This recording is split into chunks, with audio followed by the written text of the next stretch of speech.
saw him yesterday. I didn't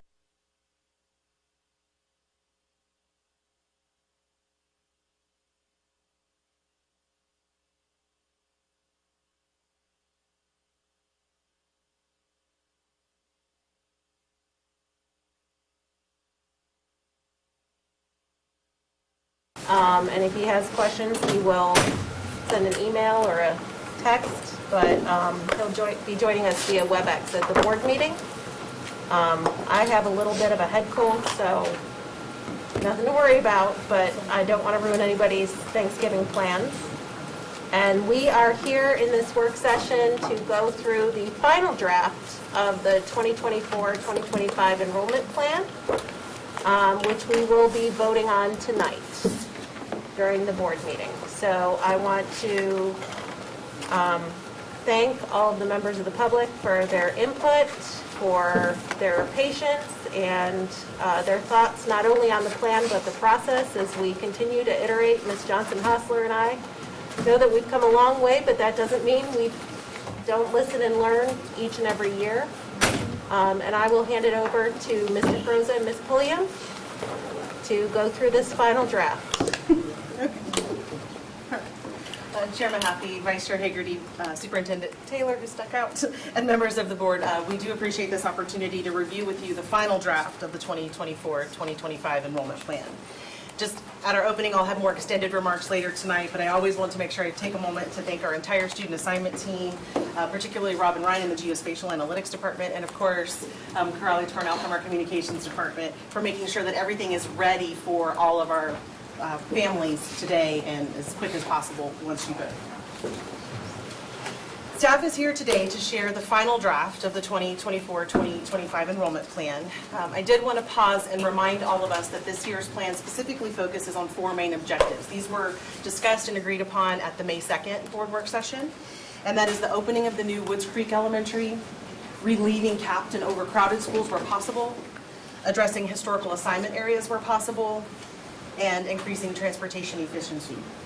Specific for today, our meeting is to not only share updates about our recent public engagement activities, but to do a full review of the final set of recommendations included in the proposed enrollment plan. Additionally, we are requesting approval of the final version later tonight at the board meeting. Everyone's become familiar with my core slide, our anchor policy, Board Policy 4150, that lets us know which of the 4 pillars that we should be using to guide us in making any assignment recommendations. In this year's planning process, it became very obvious that there's not a core understanding of the definition of those 4 pillars within policy, and so we thought we'd just take a brief moment to remind viewers and our board that there are definitions for each of these pillars that maybe aren't necessarily what a layperson might define just they pulled up a dictionary definition of, let's say, the word proximity. So per policy, student achievement is described as to the extent practicable student populations at each school would provide an optimal opportunity for academic success for all students, and there are some sub-bullets under that definition. For stability, the specific language in policy is that to the extent practicable, a student rising into a terminal grade, 5th, 8th, or 12th, who is reassigned will be provided an opportunity to stay at the current school for at least 1 additional year, and that siblings would also be provided an opportunity to attend for at least that 1-year period. We hope everyone will recognize we've offered and recommended much expanded stability recommendations for this year. For proximity, the definition in policy is that base school assignments would be within reasonable distance of the student's home, and that operational efficiency helps us to not only optimize the use of school facilities, but also transportation resources. For today, we'll go through this agenda. We'll start with our public engagement progress from draft 2. There were sort of 2 elements or 2 veins of topic conversation for this draft. We will do a full summary of all of the public engagement. We'll do a quick review of our capped and overcrowded schools and our capital improvement plan, as those lay the framework for many elements of the enrollment plan. And then we will take a moment to review all of the recommendations in the plan, as well as going over our next step and timeline. So starting with our updates, we do want to let everyone know that my favorite website, 2024 Enrollment Proposal, will still be open for several weeks. However, once the plan is officially adopted and approved by the board, we will migrate all of the approved information to our standard enrollment page. So families will start navigating to our standard enrollment page once the approval comes through. So again, the enrollment proposal page will stay live for several weeks, but we will start publishing all of the approved information onto our standard enrollment page. As we talk about the draft 2 public engagement process, we ran 2 separate thought exchanges. The first one was a general, in response to draft 2, what are your additional questions or comments type question. And then at the direction of the board, we also opened up a second thought exchange asking families directly impacted by the recommendations related to Pleasant Grove Elementary, their thoughts, questions, or ideas about the potential for converting the school to year-round. We'll start with the first, and you'll see the label at the top of the slide, General Draft 2, so all of these slides will talk about that general thought exchange. We did have that open from October 17th to November 3rd. We had 385 participants give us 552 individual thoughts, and as you can see, well over 18,000 ratings of those various thoughts. The large majority of participants identified as parents or guardians, but we did have a significant percentage of participants identify as community members and staff. Fewer as students than in the previous iteration. And on the bottom right corner, I just draw your attention to the fact that it's no surprise that the largest percentage of participants are coming from areas that are largely impacted by the recommendations in the plan. For this particular thought exchange, the themes that emerged over time were listed here as stability, proximity, calendar change, planning process. I think that hits at one of Ms. Mahaffey's opening remarks, transportation and efficiency. The stability column had well over 300 comments that were related to that core topic.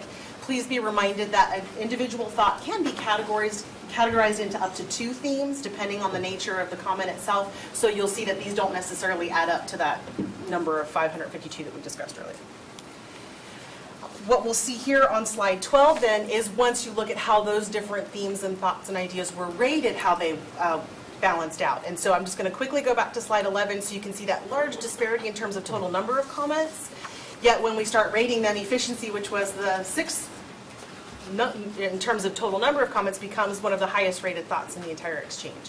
So you can see that it allows individual thoughts to gain some support from the community. But what's really more important is to understand what types of thoughts are in each of these themes to help us get a better understanding of what our families are sharing with us. And so on slide 13, you'll see that these 6 themes emerged. In stability, we saw comments related to the concerns about the impact of assignment changes on a student's mental health and even their academic performance.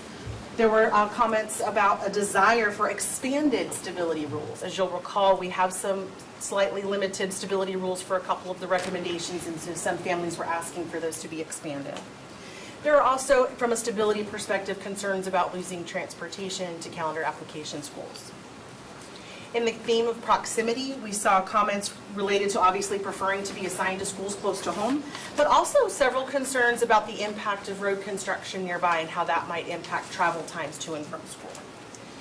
In calendar change, we saw a concern about a lack of calendar application options. And so this, I will say, was really specific to the second draft. We saw more families recognizing that they were impacted by the calendar application change recommendations, perhaps, than in the first draft. So we started to see some more foot traffic on that idea.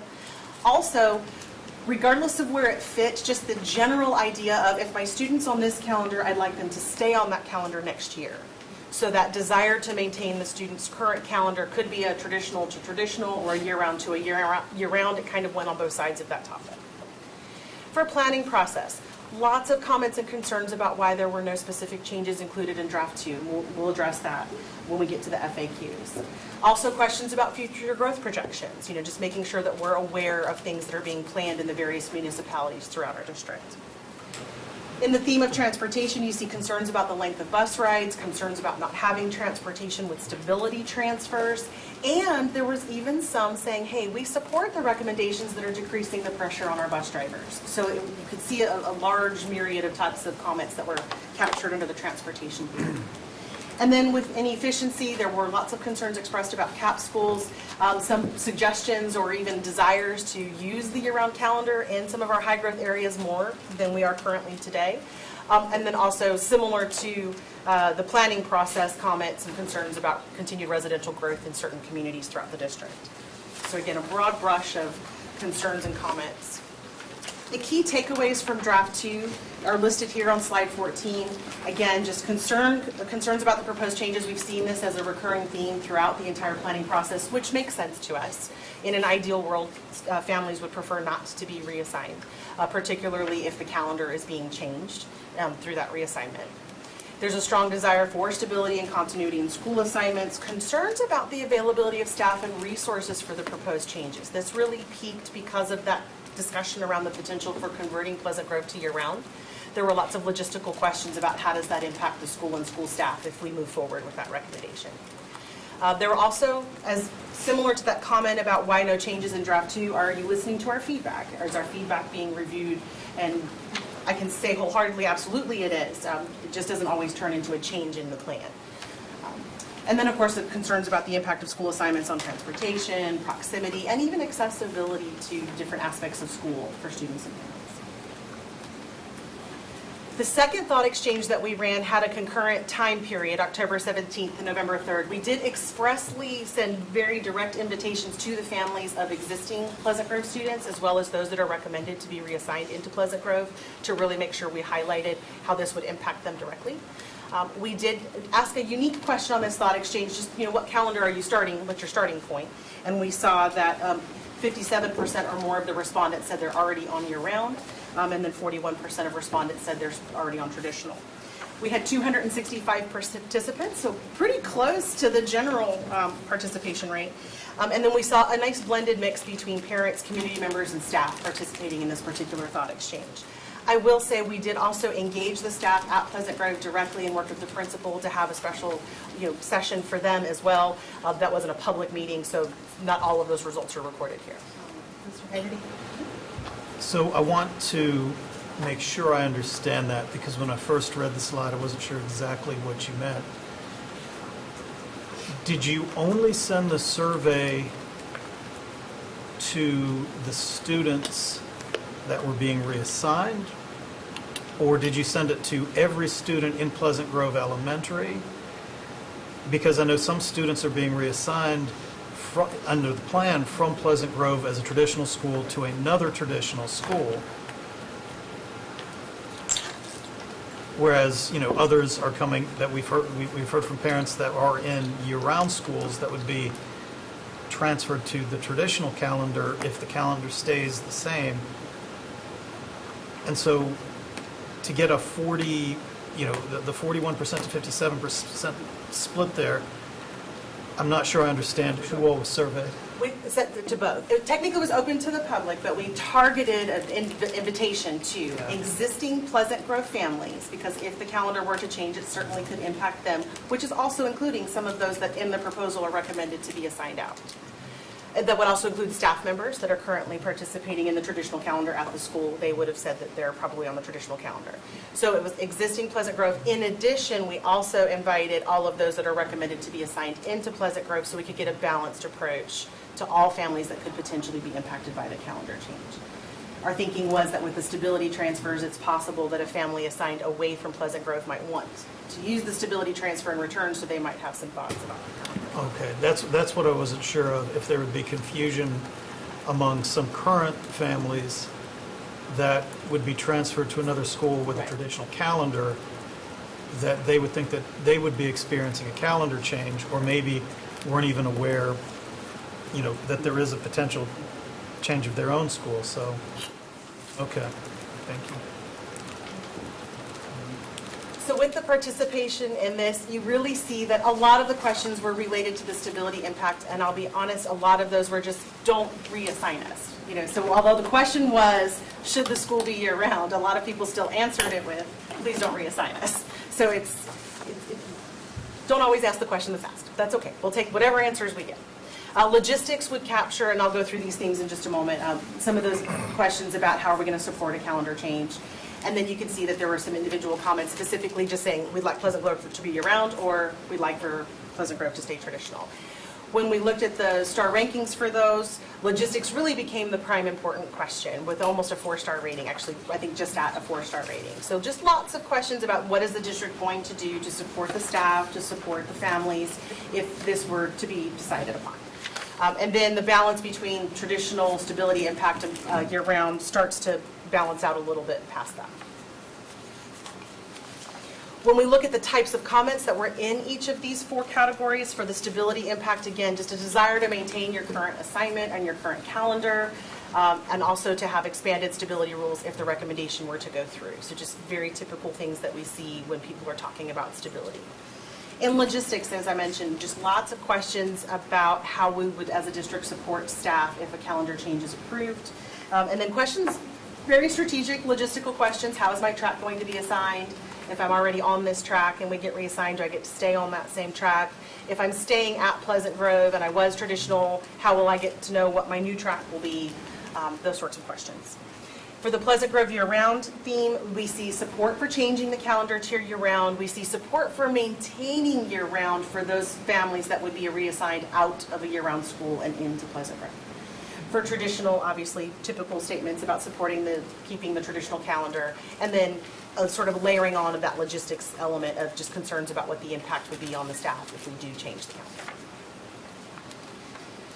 So the key takeaways from that thought exchange in particular were that if the reassignment is approved, so like first and foremost, please don't reassign us, right?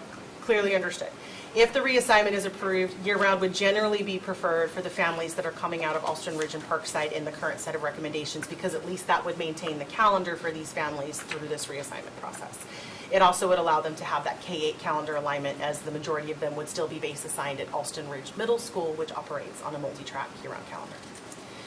There were some suggestions that other schools in the area be converted to multi-track. There were concerns about the impact of the calendar change for families that are used to traditional that will be staying at Pleasant Grove, and how that might impact their work schedules, their family time, maybe even their financial situations, thinking about track out care.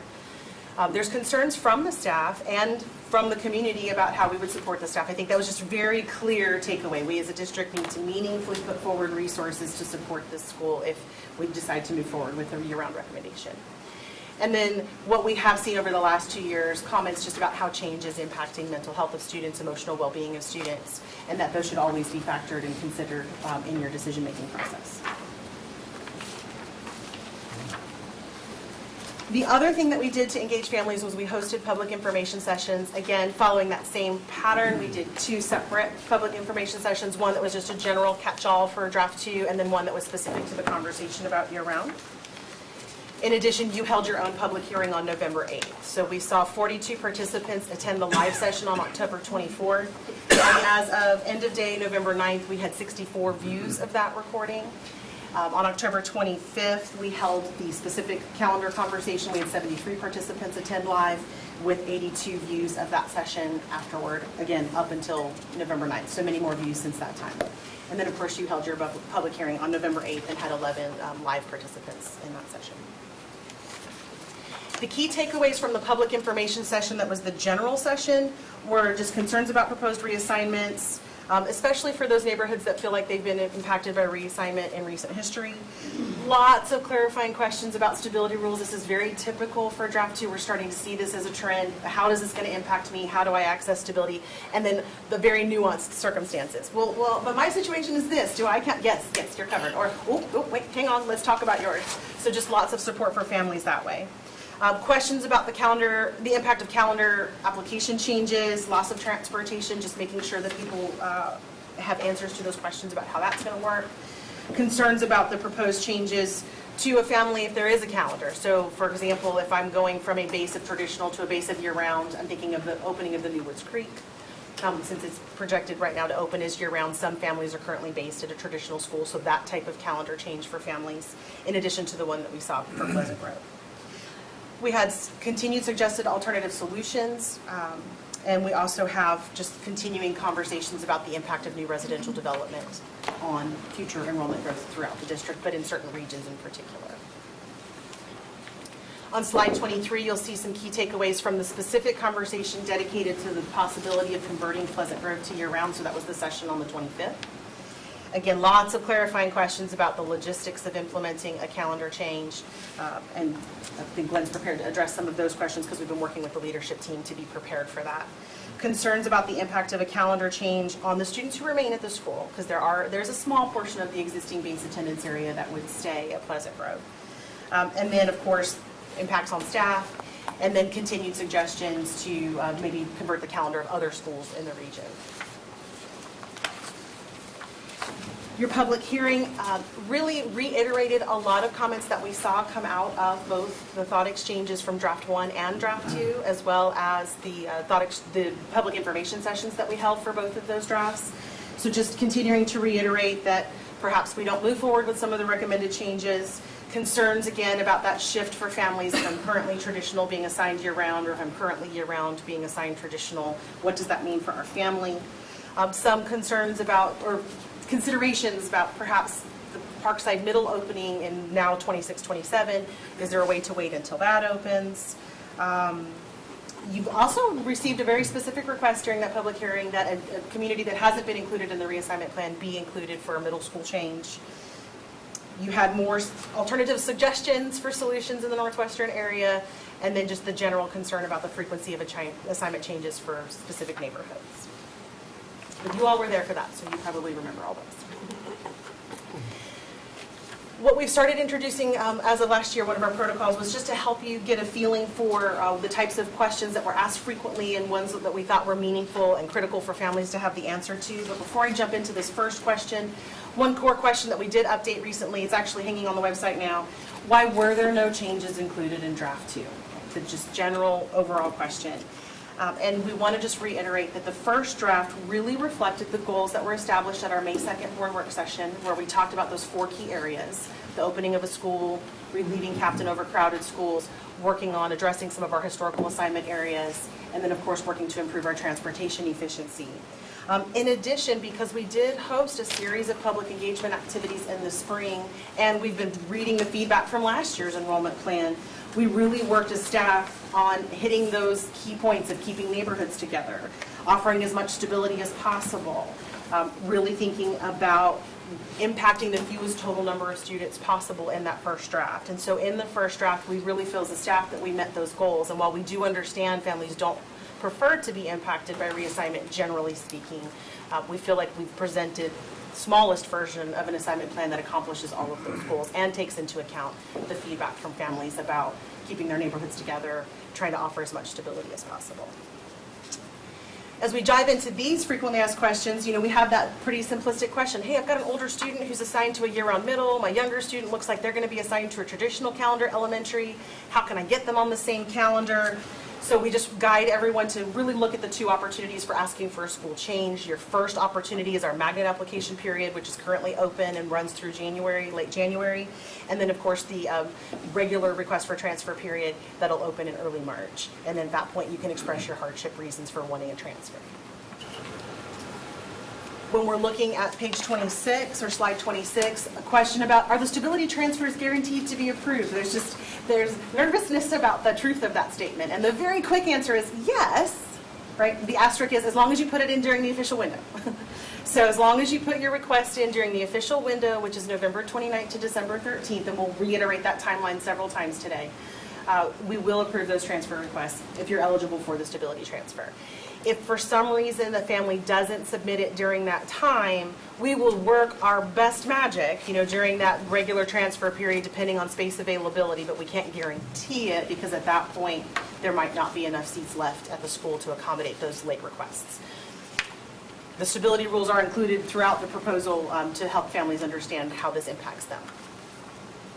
On slide 27, well, hey, can the students from other capped elementary schools in the northwestern area, like Cedar Fork or Northwoods, could they be assigned to Pleasant Grove instead of the families coming out of Alston Ridge and Parkside? We saw this question in a number of different frames and formats, and we just wanted to remind everybody that the recommendations included in the proposal are less about filling Pleasant Grove, and they're more about relieving the capped multi-track year-round schools of Alston Ridge and Parkside that also have continued residential development and growth in their base attendance areas. So reassigning students from other nearby schools would not resolve those concerns. Separately, the number of students residing in those areas are not comparable to the number that we're recommending to come out of Alston Ridge and Parkside. So again, doesn't solve all of the issues at play. Another question was, well, what about just converting other schools to year-round? Would that somehow help resolve this issue in the Northwest? Maybe if you convert a Cedar Fork, a Northwoods, a Hortons Creek, something along those lines to year-round. Would that somehow allow us to remove the recommendations for Alston Ridge and Parkside? So again, with both Alston Ridge and Parkside being capped and already on a multi-track year-round calendar, making another school multi-track year-round wouldn't resolve the crowding concerns at these two sites. Certainly, as staff, we'll be bringing to you longer-range conversations about this region and the role of multi-track year-round and potentially being an option for relieving continued crowding in other schools. But this particular solution wouldn't resolve the concern at these two sites. Another question is, when does it take effect? There was some concern about, oh gosh, if they approve it on November 21st, does that mean November 22nd, my school has changed? And so we wanted to really alleviate those concerns because I think it's a very reasonable misunderstanding of how the planning works. We do our planning really well in advance, or as far in advance as we think we can accommodate, so that families will know what will happen for them in the next school year. So anything that you approve tonight would not take effect until the 24-25 school year. So depending on the operating calendar of the school, that could be July or it could be August, just depending on if they're a multi-track year-round or a traditional or modified calendar school. So if you're interested in knowing what all the calendars are, those have already been approved for 24-25, so we provided a link so families could find those. Another question was, well, then where do I go to register my rising kindergartner? Go ahead and go to the school that you're assigned to for this year because that school has staff and is prepared to pre-register your student. So everyone will still continue to work with the 23-24 assigned school for pre-registration purposes to get ready for next year, and then the records will be transferred on their behalf to the new school. And in the case of Woods Creek, there's nowhere to go because there's a school in there right now, so they couldn't even go there if we wanted them to. Another question that was brought to us was related to the recommendations coming out of Banks Road Elementary and into Westlake. Hey, we know Hilltop Meadmore is opening up soon. Is this area going to be impacted when that school opens? And the short answer to the question is no. We've looked very diligently at this particular area and recognized that the portion that we're recommending this year would not be impacted by the opening of Hilltop in the next year. So it's sort of a phase one relief to Banks Road while we're waiting for Hilltop Meadmore to come online. Susan, we have gotten some questions about staff members who are impacted by this, where their child they're being base assigned to an opposite calendar. Where would staff members go to for that more nuanced answer to that question? Yeah, definitely. We always work with our staff to either help them get their child at their school site or their school campus or on the same calendar that they're working on. And so we would just ask them to reach out to our office, and we can use the student assignment at wcpss.net, or they can talk to the data manager at their school and they can give them their person that's like their direct senior administrator contact, and we can help them navigate that process. And And it then, would be March 4th usually, unless there's a magnet school involved, in which case it might be, they might actually be able to put in a magnet application to make that request. and then the other question that we're hearing is for parents that are looking to transfer out, whether it's to a different calendar, when is that application process and where can they find that information? For staff or for their students? Or, not for staff, but for parents who are not staff that are getting reassigned to, let's say, a year-round calendar and are looking to stay on traditional but Right. aren't eligible for a stability transfer. And so that is, basically, I'm going to flip back real quick to show everybody, it's these same two application periods depending on your family circumstance. So it's either use the magnet application process. Many of our magnet schools do operate on a traditional calendar, so if that's something that a family's looking for, you get amazing programming and a traditional calendar. So that might be something that would work for some families. If that's not the right option for a family, then the Change Your School link will take you to our request for transfer page. The 24-25 transfer request period will open March 4th. So a little ways after the magnet application period closes, just to give time for all of those numbers to settle. So that would be when a family could ask for a regular school that's maybe not a magnet school, and that's where they also can type in and explain their specific unique hardship reasons so we can evaluate those against policy. And those are looked at on a case-by-case basis, where the magnet is a lottery. And there's a timeline at the end of this presentation that'll outline that as well. Are there further questions from board members before we move to the next section? Ms. Waters? I know there was a significant movement from Southeast Raleigh from the Leesville Road schools. And so just wanted to get your perspective on the interaction from families impacted and the thought exchange, and if you think that was the best tool to collect feedback from communities that we serve, particularly as we have a spectrum of families and a spectrum of ability to connect with different platforms. So I will say that we saw a 2% uptick in that region as the work of a community partner. So we do find that it is accessible for those that at least have a smartphone. We're starting to realize that there are some families that might not have a smartphone, and so that makes it more challenging. And so what we're relying on now is our principals at our schools. And so we're finding that they're doing a lot of outreach on behalf of us, but it's not necessarily getting into where you can see what the comments and feedback are. But what we are hearing is generally, thank you for letting us go to a school closer to home, or, ooh, I really like my program at Leesville Road High School, can I stay? We can drive ourselves. Absolutely, you're eligible for stability. So we're just going to need to continue that communication, but we're finding right now our community partners and our principals are getting to them more closely than our district-wide messaging is. So what does it look like getting that feedback in a presentation like this so that families who do take the time to provide that perspective are able to then see their thoughts reflected in the same way that those who have access to the thought exchange are able to see their input and their thoughts in the document? And so I think that's part of that iterations of continuing to look at ways to improve the process over time. And so I can tell you, I will anecdotally share it with you because I've been hearing it as we go through some of the recommendations. And so that's how I'm honoring their voices. But I want to make sure you can get it in a digital format at some point in time. And so that is an improvement we'll be work to next year. Well, thank you. Yeah, I think that is really important because if we still have large segments, particularly in District 4, who are assigned to schools that are not proximate, and if families are expressing thank you for reassigning us to schools that are proximate, I think that's meaningful for the full board to hear so that we can advocate more strongly for those families who have not yet been moved to proximate schools. Thank you for continuing to lift that up, Ms. Waters. That goes with the communication piece that we're still working on and we'll get better at. And I will say on the side, I got invited to a really cool group most recently through a connection with Ms. Waters, and their agencies are actively supporting families in other ways. And so we're going to work to build partnerships with them to help to continue to use their access points to be able to continue to expand our outreach. Further questions? Yep. Will there be a time at the end? Yeah, oh yes, I hope so. I Yeah. have a whole slide for it. I'll just wait till we get it all. Yes. While you're going over this, could you just recap for us? I know we've spoken about it, but just for those people who are listening, can you recap the stability rules and what that means? Yes, we'll get to those yes, we'll go through them in great detail, absolutely. So for the public engagement survey, we just wanted to give you a brief review of the public engagement activities that have informed this year's enrollment plan. I think it gets lost sometimes about how long we've been working on this. So back in the March and May timeframe, we reached out and had some regional public engagement sessions where we asked some core questions about what district staff should take into consideration when managing enrollment growth and school crowding, particularly in our high growth areas. Also, what we should take into consideration when opening a new school in these communities.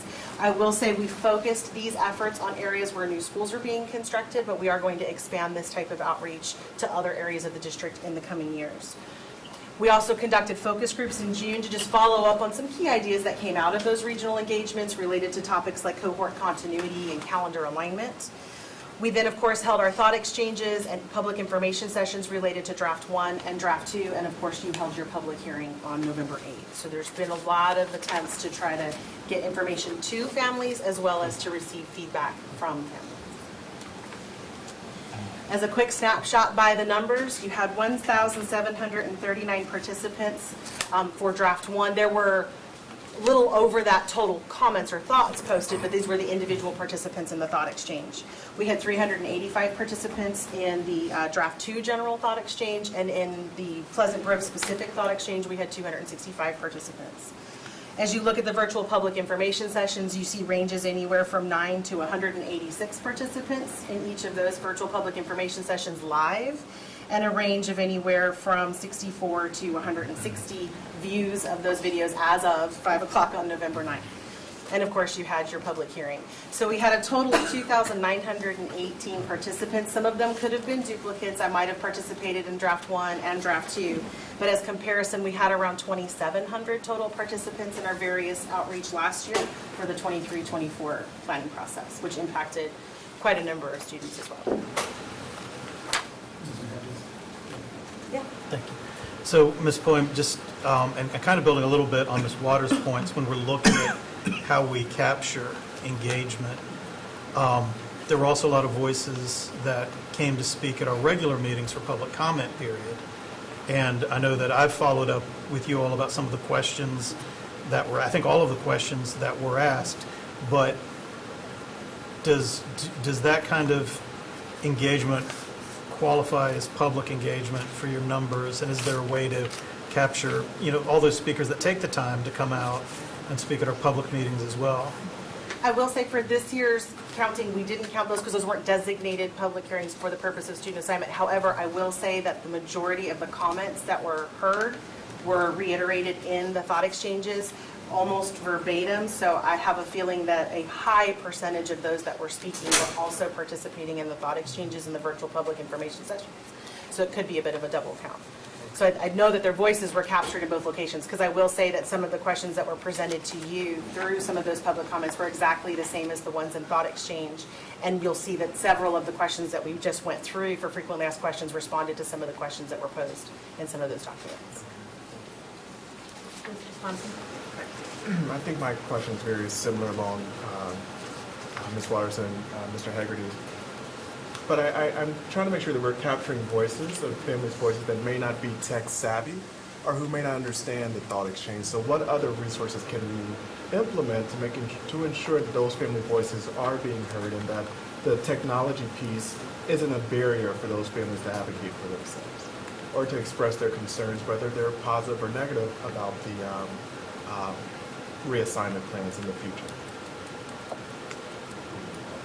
And that's part of the work that we're on, that's ongoing, not only with partnership with Dr. Chavis and his department, but also with some of these external community groups, is to really expand how we look at this differently. I recently attended something hosted by the city of Raleigh where they were talking about this very issue about technology and who has access, who doesn't have access. If they do have access, what's their familiarity with it, what's their literacy rate with it, and how do we use that information to continue to expand our ability, not only to help them learn to use these tools, but also to capture feedback from them in the in-between time period, an interim time period. So I'm very excited to continue to plug into these different avenues to expand our ability as a district to hear and elevate all the voices. Ms. Johnson? One of the things I want to add that you did, and I'm glad you went to the workshop because I don't think I had articulated it well, that it doesn't matter if they have a cell phone. It's the literacy rate. So I'm glad you went to the workshop. Now I have a new language to express having a cell phone is not enough to say people can access something, which I think is... It's a step, but it's not a solution. It is definitely not a solution, especially, most people use their phone to text and call, especially adults, not our kids primarily. But one of the recommendations that your staff doesn't have the capacity to do that I found most useful is actually when we did Hilltop Need More in a school that was a targeted community. It was a smaller group, and I've never seen or heard from any of these parents before.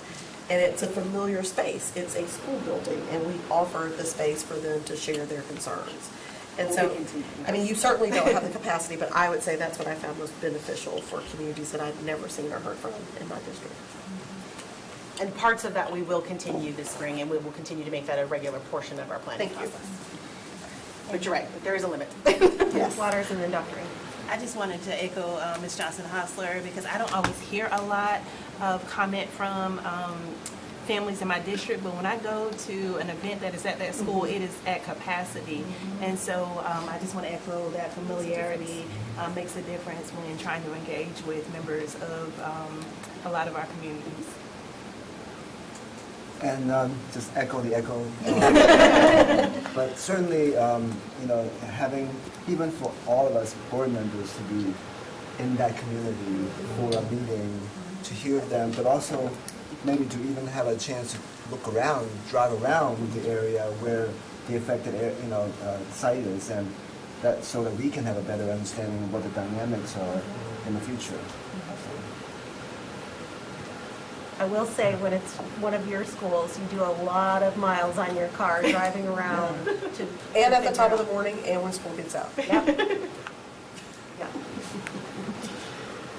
Thank you all. Yep.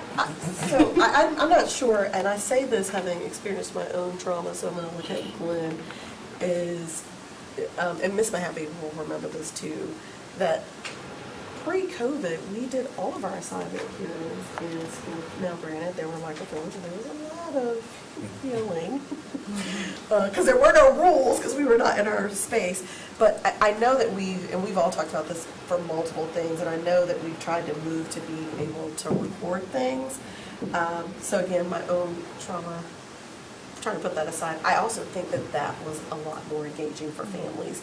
And primarily the board members who were impacted, but several of us went just because it is a space to like be in the community that I probably don't drive through all the time, to hear those communities. So again, something for us to think about, and I literally almost forgot about that, but again, they weren't always as, I'm not sure how useful they were to staff.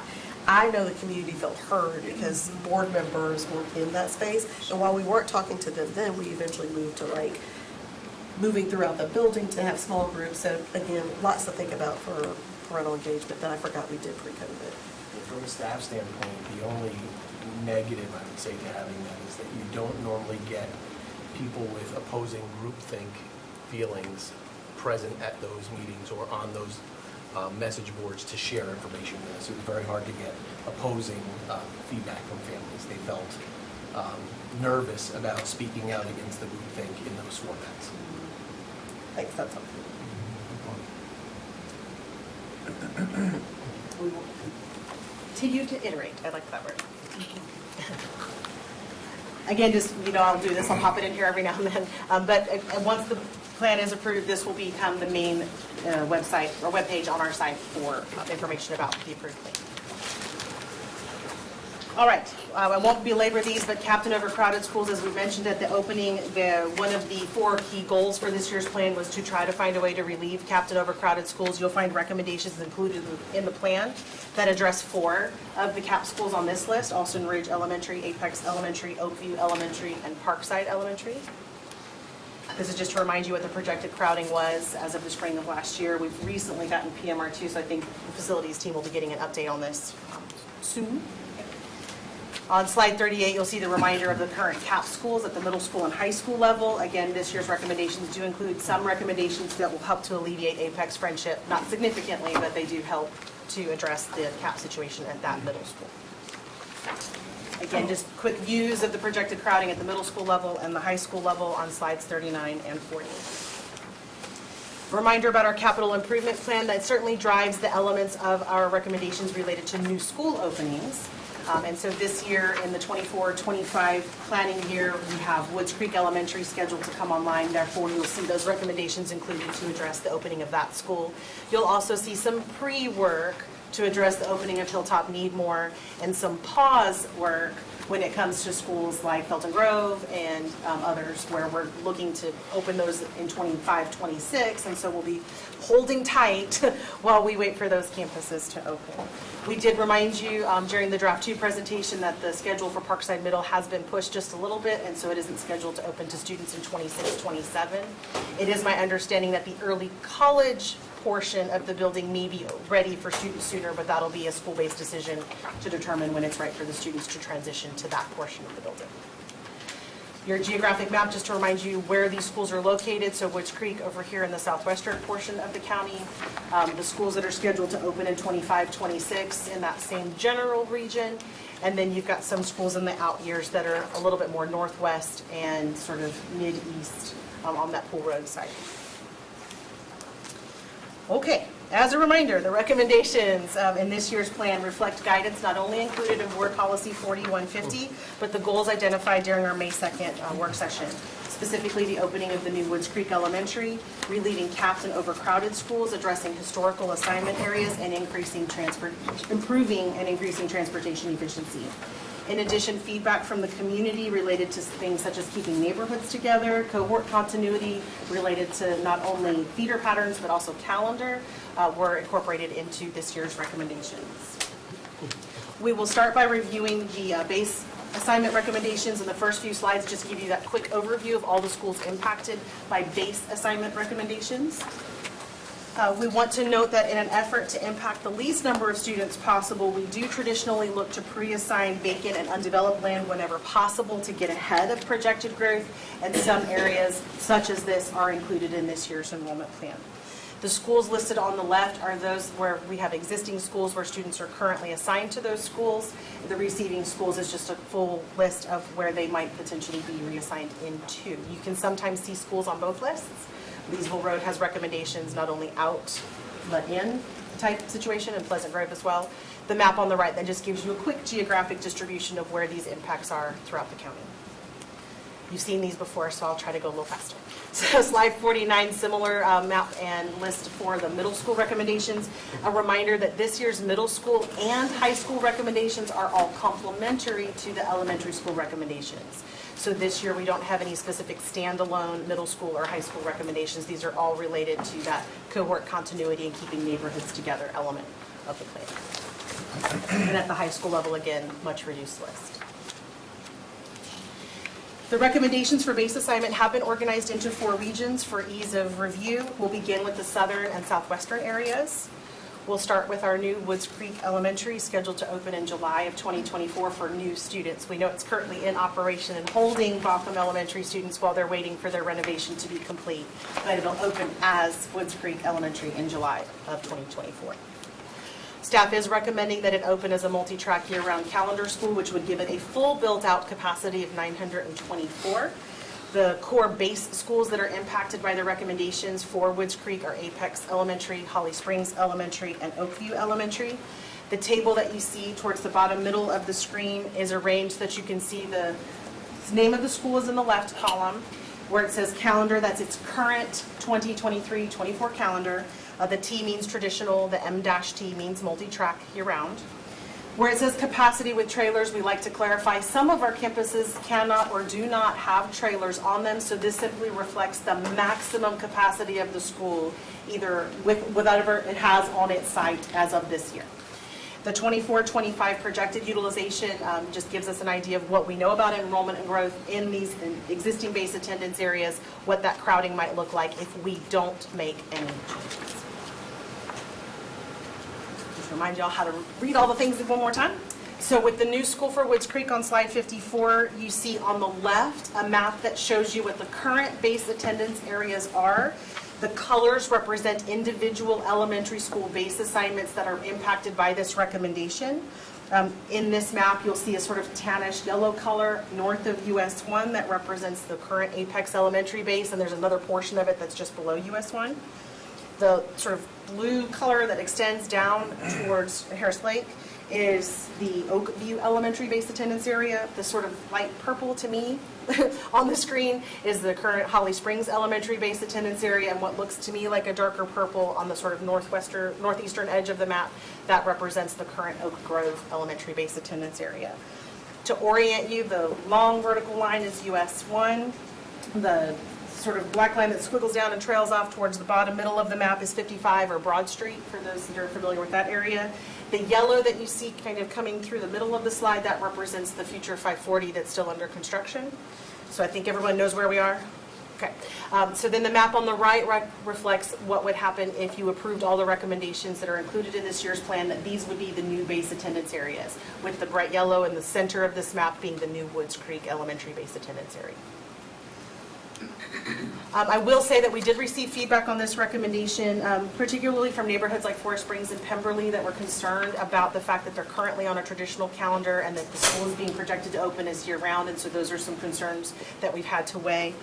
Also concerns about not having a designated traditional calendar with transportation, but I'm sure you'll recognize that staff feels uncomfortable offering any transportation to calendar options just with our current efficiency needs as a district. And Susan, since you mentioned that piece, because of the continued transportation vacancies and this reduction of the application with designated transportation, how do we let these families know what schools are available to apply to, so if they would like to change their calendar? So there's going to be a multi-pronged approach. First, for those that are already in one of the schools that's being impacted, they'll get a direct email from us with a whole bunch of information. So we're just going to ask families to look for that email next week, early next week. which will say, here's what's happened to you, and here's some steps you can take. And if you have questions, please call us, right? My staff is fully ready, locked and loaded, ready to answer any questions that an individual family might have about their particular case. Similar to what we have those two, we'll have 3 core application processes. So we'll have the stability transfer for those that are impacted and eligible, and that'll run early. We'll do that this fall before we will break for the winter break. That way that's resolved for families. They can enjoy their holiday break without worrying about whether or not they have their stability transfer. That'll be done for them.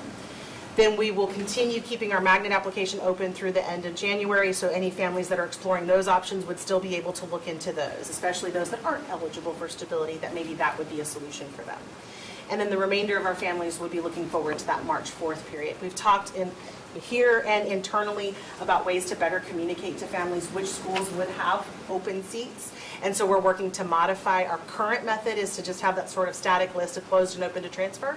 We're working to modify that to be a little bit more timely and communicative, that it's not just open and closed, but maybe gives them a little bit more information so they can understand their chances, so that as they're ranking their choices, they better rank them with some more information. So we are taking that feedback from the board and from the community in to try to figure out how to make that better. We've got till March to get it solved, but we're working on that. So that we'll be using that information to help families navigate the process and make the best choices for their families that they can.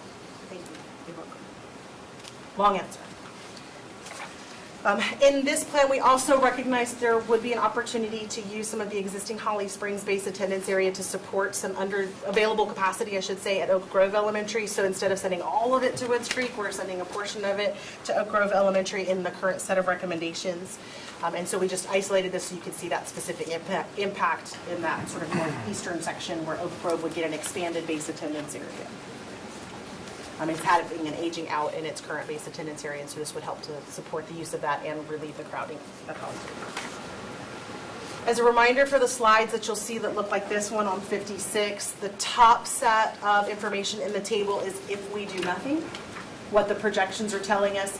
And I do have to remind everyone that these are based on the projections from the 22-ish forecast, right? So the data from 2022 that we used to do the last forecast. So if new development has been approved since then these impacts could be even greater. We'll pause on that moment. Okay. The lower table then shows you, based on those original forecasts that we did last year, what we think would happen if everybody took the new assignment. So with our stability rules, we think that these will be a little bit more gradual. You'll notice that in most cases, the recommendations really do help to provide relief to schools like Apex Elementary and Holly Springs Elementary. Yet we're noticing that Oakview still has some significant potential crowding to deal with over time. So we know that we're going to continue to be looking at this region. Rex Road is opening, but it's not quite close to Oakview, so it may or may not provide resolution for the school. So we'll continue to talk with you as we move forward with Oakview. This specific set of recommendations related to the opening of Woods Creek and supporting Oak Grove are to open a new school, reduce crowding at Apex Elementary and Holly Springs Elementary, as well as Oakview Elementary, keeping in mind that Apex and Oakview are currently listed as capped schools. It's also to better utilize the available capacity at Oak Grove Elementary. On slide 57, you'll see what I consider complementary recommendations. So these are middle school recommendations to complement the assignment into Woods Creek so that these students would all be on the same feeder pattern for elementary and middle school, as well as calendar alignment. We did hear some concerns from families in this area about changing to the year-round at Lufkin Road. However, every one of these students, because it is existing to existing, would be eligible for stability transfers. So that's one way we're trying to acknowledge that challenge for families. On slide 58, you see the potential impact when it comes to crowding. Based on these recommendations, it does provide some relief for our currently crowded school of Apex Middle, our currently capped school of Apex Friendship Middle. But similar to Oakview, Apex Friendship Middle still has continued pressure from enrollment growth, and so we'll need to continue to monitor this school over time.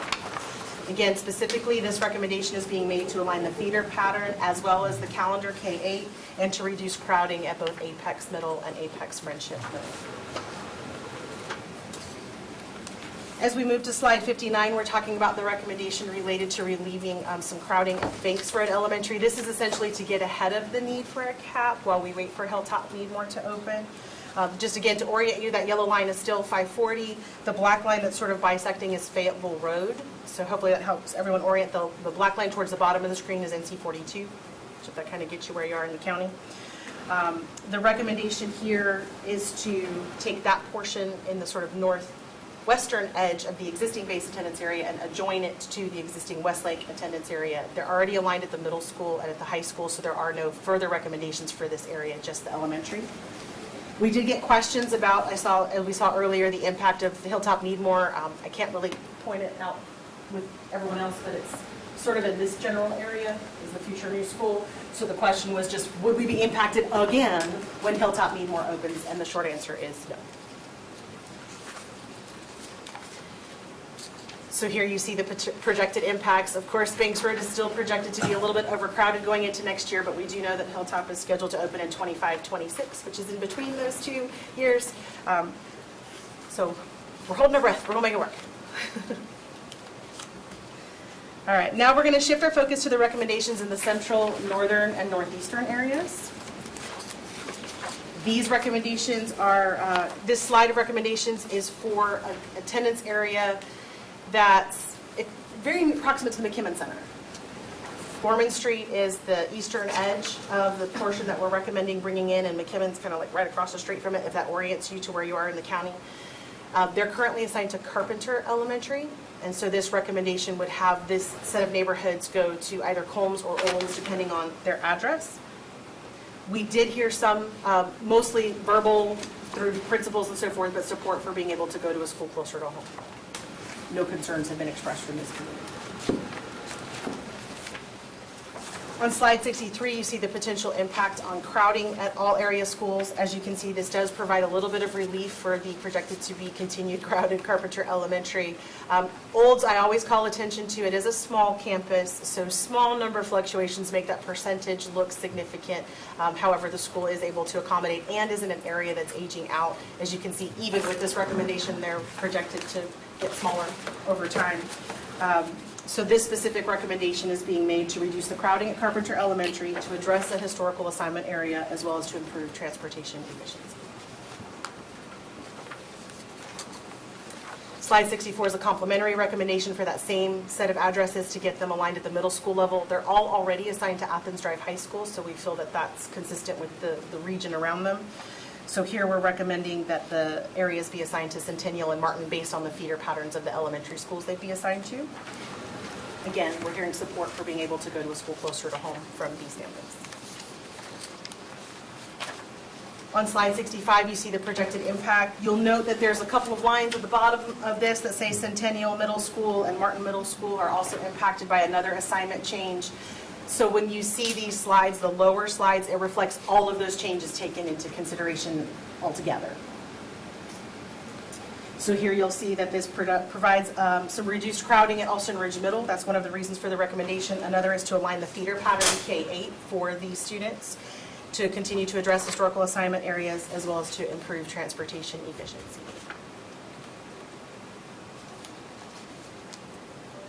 Slide 66 is where we get a little complicated, so we're going to zoom in just a second. This area that's highlighted for you in the map on the left, the yellow line that's coming along the right edge of the screen is 440. The black line that's coming along the sort of top edge and then falling down the middle is South Saunders. The most proximate eastern edge of that rectangular block is Raleigh or North Raleigh Boulevard. So hopefully that orients you. And then St. Aug's is kind of in that top portion of the rectangular element, just to give you a gist of where you are in the map. Now we're going to zoom in. It's a lot easier to see. So on this zoomed in map, this is the same map, just zoomed in a little bit closer. The recommendation here is to take these areas, both of which, the rectangle and that smaller portion that's just north of the larger rectangle, that are currently assigned to Leesville Road Elementary, Leesville Road Middle, and Leesville Road High School, and bring all of these students to schools that are closer to home. They can't all go to the same school because there's some density here. So the northernmost element that's just along North Raleigh Boulevard, just north of the Food Lion, for those of you that are familiar with the area, we're recommending that that become part of the Joyner base attendance area. The portion of the rectangle, the top portion that has a northern boundary of Glasscock Street and a southern boundary of Oakwood Avenue, that's highlighted in green in the map on the right, to join that existing portion of the Underwood Elementary Base Attendance Area.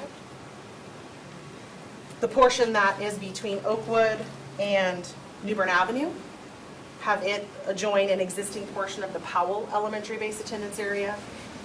And then the portion that's just below that and extends a little bit into the Southeast Raleigh Elementary, I'll get to that one in just a second, that comes just below New Bern Avenue and adjoin that to the existing portions of the Hunter Base Attendance Area. The little area that's in blue in the map on the left, that's kind of hashed out, that's part of the current Southeast Raleigh Elementary area, it's a roadway connection that comes off of East Davie Street. And so to get from there to Southeast is very complicated, and right now it's not going to impact hardly any students. So we thought we could get this assigned over to Hunter before it becomes a transportation concern. Ms. Bowen, have you looked at the impact these moves will have on transportation times for these students? I've heard nothing but good news. Okay, but we don't have anything relative. Right now, their current routes are taking them from this area all the way out to the Leesville schools, which is a significant route. Now, granted, it's an efficient route in the sense that we can load up a bus and take them all out there together. But now these schools, these students, some might actually even be in, I don't think they're all going to be in a walk zone, but I mean, there's the Hunter Elementary area, there might actually even be some that hit the walk zone. So we know that this will be a significant reduction in drive time for these students. Their bus routes will be much shorter, and they'll be in areas that are serviced by city bus routes as well, so families can get to the schools much easier as well. But we've heard nothing but this will be better for the routes and for the students. This particular program has been one that has built the most attention in the last several years. Okay, thank you. And in these particular areas, we have heard support not only for being able to attend a school closer to home, but we've also had a handful ask, how can I stay? I want to finish out at my program that I'm at Leesville High School. So we're going to be able to support both sets of families. And we will say that gentrification in this portion of the city and the county, as well as changing demographics, have created some available capacity at these schools, which has made this possible. Remember, I don't have to ask the question. I do want to highlight the impact on Leesville Elementary. This is a two-step process for Leesville. This is a significant reduction in the base attendance area for Leesville Road Elementary. Therefore, later recommendations that you'll see in the plan that help to assign students into Leesville make this work. If we only do this portion of the plan, we would see a significant reduction in the enrollment at Leesville Elementary, in addition to not being able to take advantage of some proximity benefits for that set of recommendations as well. So here you see a total impact. I will also remind you that the Leesville campuses do have a significant number of trailers on their campuses, so anything we can do to reduce dependencies on those is not a bad thing. So this set of recommendations is specifically being made to address historical assignment areas, to get to schools more proximate, to better utilize available capacity at the receiving schools, as well as to improve transportation efficiency. I think I need this one. The next set of recommendations that you see on slide 69 are complementary recommendations at the middle school level, so that these families can also have a cohort continuity across the K-12 spectrum. So we're starting here at the middle school level. Those students that would be assigned to Joyner and Underwood would also then be assigned from Leesville Road Middle to Martin Middle. And those that would be assigned into Powell and Hunter would go from Leesville Road Middle to Ligon Middle. Here you can see some of the impacts on the projected crowding. Again, reminder that Leesville campuses have a significant number of trailers. This is to align the feeder pattern for the students here, to address the historical assignment areas, and to improve transportation efficiency. And slide 71 is the third arm of this set of recommendations that complements the elementary and middle school recommendations, again, to bring full K-12 cohort continuity for these families. So the students that would be assigned to Joyner and Powell would then also be assigned from Leesville Road High to Broughton High. And those going into Hunter and Underwood would come into Enloe. We have heard support for being able to go closer to home, but again, those questions about stability for students, particularly those that are in some of the certification programs that are offered at their current high school, they want to be able to finish those programs. And so we'll help support them in being able to stay. When you say help support them be able to stay, can you expound on what that means? We can automatically make them eligible through the stability transfer process, so that part can be taken care of, and then we can work with the school to see if there are any carpool situations that could help them if they don't already have their own transportation. Because I've seen some comments that literally say, we're already driving ourselves and we'll build the carpool. So I think there's going to be a network that will be able to support these students. And if not, if that changes, we can also help them if they need to transition to a new school. And we'll talk about that when we get to the stability rules. On slide 72, you see the projected impact on the capacity. Clearly, Leesville Road will get a little bit relief. It's starting to get a little crowded there. But this is specifically being done to align the feeder pattern for these students, have that cohort continuity across the K-12 spectrum, as well as to address those historical assignment areas that we've been addressing, and to improve transportation efficiency. Staying in this general region, we also have 2 recommendations related to Durant Road Elementary. One, to pull some students from Durant Road Elementary and assign them to Partnership Elementary, and that's the slide you see here. As you can see, they'd be adjoining an existing portion of the Partnership attendance area. Again, to orient you, the yellow line is Interstate 440. The black line across the top of that dark green area is New Bern Avenue. The yellow line kind of coming in up from the bottom is I-87. So if that kind of orients you. It's pretty proximate to Wake Med. It's just past it. This is that road where I tell everyone, if you're on New Bern Avenue and you're getting ready to get on the Belt Line, you might accidentally try to turn on this road when that's not the on-ramp. This is that road, Kelly Austin Drive. And so there's a community that's nestled in there, and so we're recommending bringing them to a school a little bit closer to home. Here you can see the projected impact on the schools. We have been in communication with Partnership. Again, unique, small-sized campus. They're prepared to support this community. We are making this recommendation specifically to address the historical assignment area and getting these students to a more proximate school, as well to improve transportation efficiency. However, we recognize that Durant can use some backfill, so you'll see a second recommendation in a few moments that helps take advantage of some of those newly opened seats. This recommendation on slide 75 is that complementary middle school move. These students are already assigned to EMLO, so we don't feel like we need to change their high school assignment. But this would allow them to have that K-8 cohort continuity going from Partnership to Moore Square. They're coming from Durant to these schools, so going from a track 4 to a modified, we feel should be an easier transition than most families. And so here you'll see the projected impact on the capacity of the schools. Again, Moore Square is one of our smaller middle schools, so we can account for these fluctuations a little bit easier. This is specifically being done to align the feeder pattern for these students, again, to address the historical assignment area and improve transportation efficiency as well. Slide 77 is the recommendation that we have to take advantage of the newly gained capacity at Durant Road with that recommendation. The area that you see circled on the bottom left corner of the map on the left, that's just inside 540. If you go all the way to the northern edge of this map, that dotted line that you see represents the county line. And Sanford Creek is out that way. So this is recommending that these students be assigned from Sanford Creek, which is an overcrowded school, to Durant Road. It's a multi-track year-round to a track 4. So again, that should be a relatively easy transition for families if they're used to that calendar. This is meant to take advantage of those open seats at Durant Road Elementary. It's also to address a historical assignment area, better utilize the available capacity at Durant Road Elementary, reduce the crowding at Sanford Creek Elementary, and improve transportation efficiency overall. And you'll notice that this particular attendance area has some growth in it, and so being able to assign that to Durant would be helpful.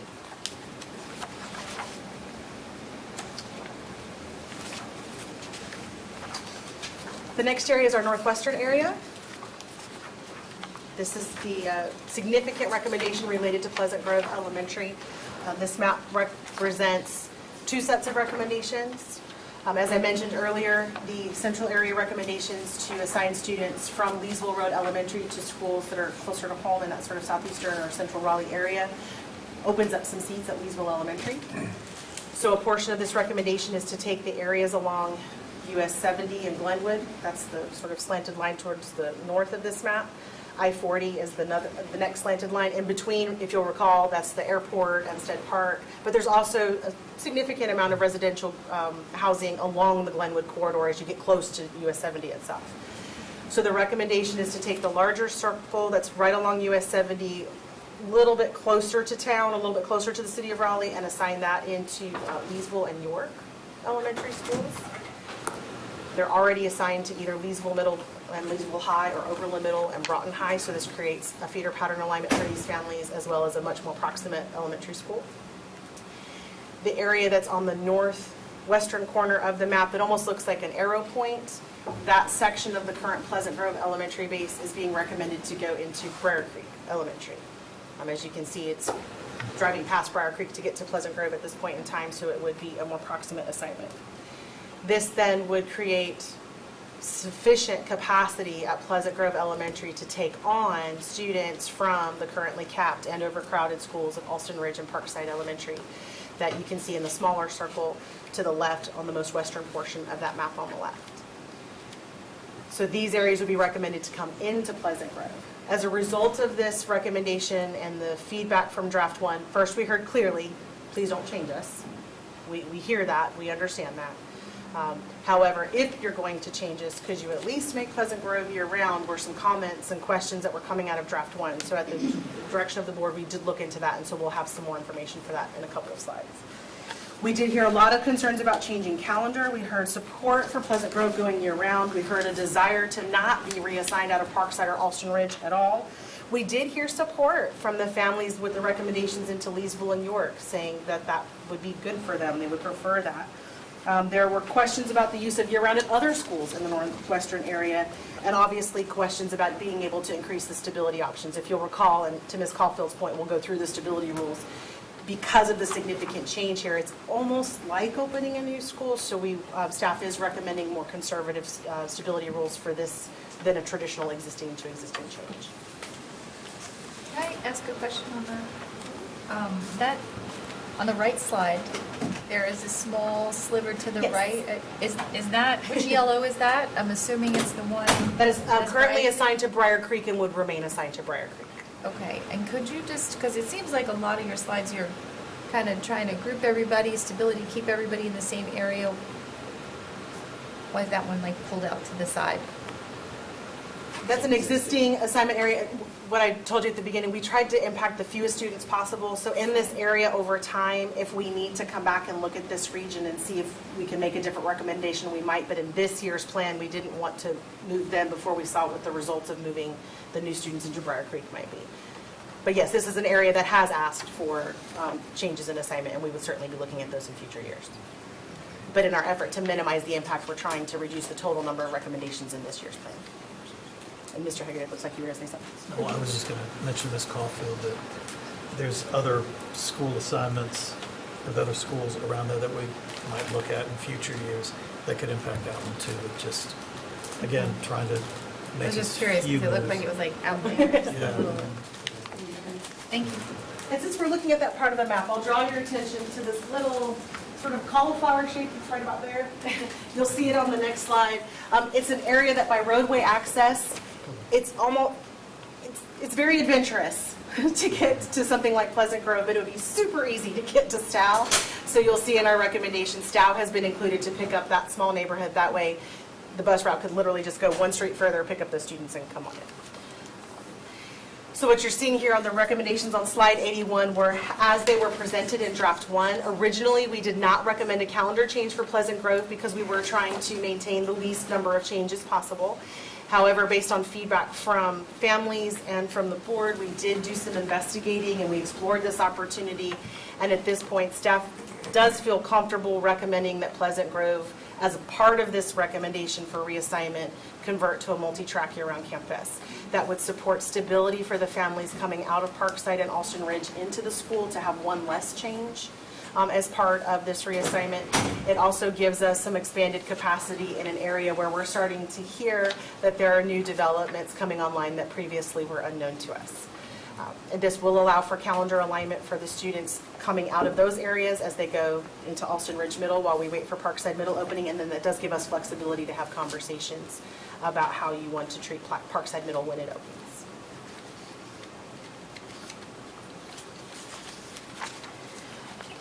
So this set of recommendations is specifically being made to better utilize the available capacity at Leesville Road Elementary based on the other recommendations that we talked about in the central section, as well as the available capacity currently at Briar Creek and York Elementary Schools. This is to increase transportation efficiency for the areas along Glenwood or US 70. It's to align feeder patterns for those same areas, as most of them are already at Leesville Middle, Leesville High, or Oberlin Middle, Broughton High by base assignment. And further, this is to relieve crowding at the currently capped and overcrowded multi-track year-round schools of Parkside Elementary and Austin Ridge Elementary. The fourth and final region that we will review is our southeastern area. In our southeastern area, we have one recommendation related to the current crowding situation at Bryan Road Elementary. With this set of recommendations, it's a threefer. We have an area that's somewhat proximate to Aversboro Elementary that's currently in the base assignment area for Bryan Road that we're recommending to join and extend that section of Aversboro Elementary. We recognize this isn't the most proximate school, but it is a proximate school with available capacity. In the lower portion of the map, you'll see a larger circle. We're recommending that one portion of that area be assigned to join up with Rand Road Elementary, and then another section join with Vance Elementary. What is probably not visible to you on this map is there is an actual aquatic feature, Little Creek, that separates those two sections, so it doesn't make logical sense from a transportation network to separate the assignment for those two areas to Vance and Rand. And then for the section that's recommended to go into Aversboro, it's along New Bethel Church, which already has a portion of its assignment area already assigned to Aversboro, so this will be an extension of that. We did hear a lot of questions from this community, not only about expanding stability rules, but uniquely asking to expand the stability rules to students who have not yet attended Bryan Road but are living in the community. That was a new request that we received. Concerns about the perceived differences between the two schools were aired and shared, and then of course just general desire not to be reassigned. There were some alternative suggestions that were offered by the community to perhaps take only the undeveloped portions. However, with the known approved residential development in the area, even with this change, Bryan Road will be back up to about 100% within 5 to 7 years. You don't see it here on the 26-27 projection, but based on what we knew as of the 2022 enrollment growth projections, it was already going to be back to full shortly. So anything that you do to reduce the impact to Bryan Road would just bring us back to the table with Bryan Road again in a very short period of time. So it's just why staff is not recommending any changes at this time. There are no middle school or high school recommendations for this area to adjust because the feeder patterns already make sense with North Garner and Garner, or North Garner and South Garner. Here you do see that we have some concerns about Vance Road long-term, but Hilltop Needmore will be opening just to the west of this campus, so we're feeling good that by 25-26 we'll have some recommendations to address this crowding. This specific set of recommendations is made to relieve the overcrowding at Bryan Road and essentially prevent the need for a cap. Allow sufficient room for known future growth, as well as better utilizing the available capacity at Aversboro and Rand Elementary Schools. Okay, we're almost there. Before we get to the stability rules, we want to make sure in our timeline and next steps, we want to go ahead and talk through the recommendations related to calendar application changes. And I know it's been a while since we've seen these slides, so I'll take a moment to just reorient us to how they're set up. The column on the left that says current base is if I type my address into our address lookup tool, that's the base assigned school. Then if I were to look at the application schools for my address, I might currently today see the ones in the second column. So for example, if I'm base assigned to Austin Ridge, I might see both Green Hope and Hortons Creek, or either Green Hope or Hortons Creek. It all just depends on where you are in the county. The column on the right is staff's current recommendation for what should be the option. So if you see a school like we saw with the Austin Ridge recommendation with the Green Hope and the single asterisk, it means if I already see Green Hope today, I will continue to see Green Hope in the future, but we wouldn't necessarily add Green Hope to any other addresses. We're not increasing the transportation complement here, we're just simply maintaining it.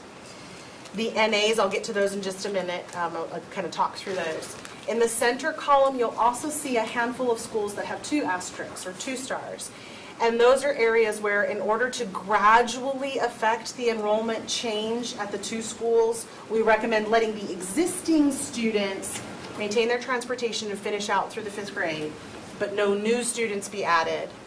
and any siblings only be able to enjoy that transportation while that older student is still there.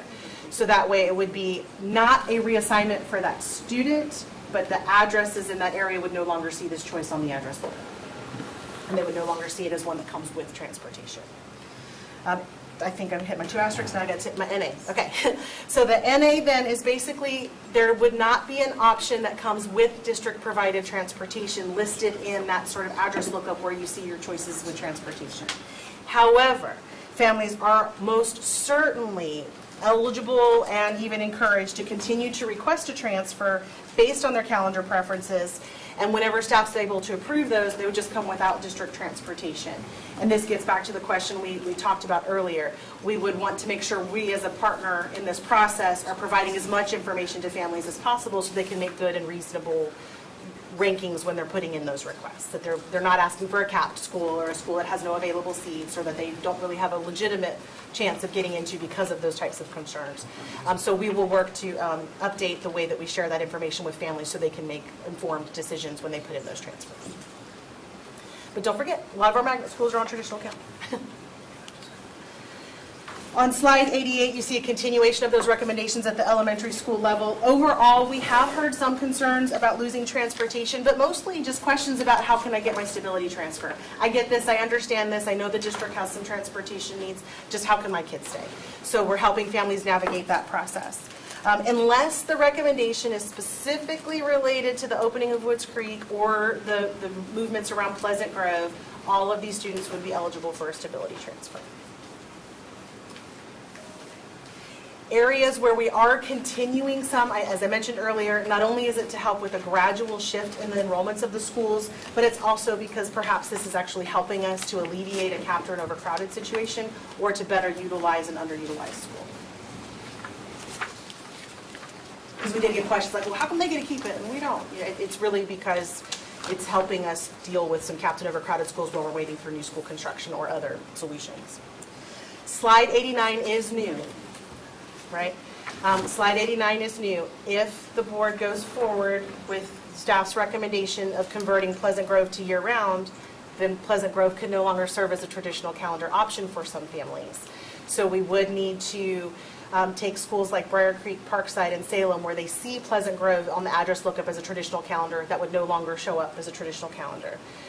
And Pleasant Grove, if it is operating on a multi-track year-round, would it need a multi-track year-round application option, so those students who currently see Briar Creek would no longer see Briar Creek.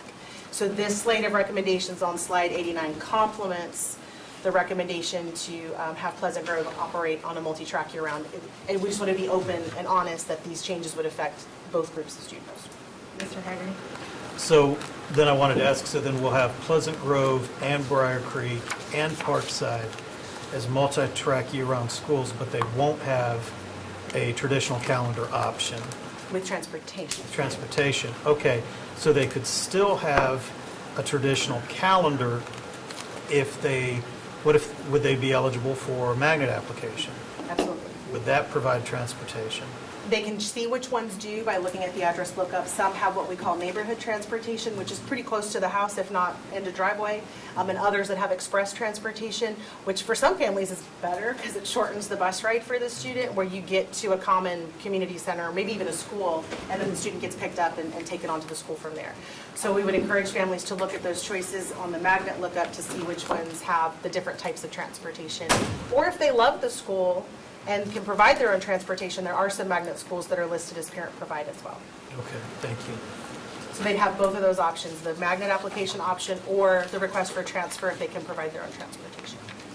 We recognize this is a change, and that's why we want to make sure we highlighted it with this recommendation, because it is a both and.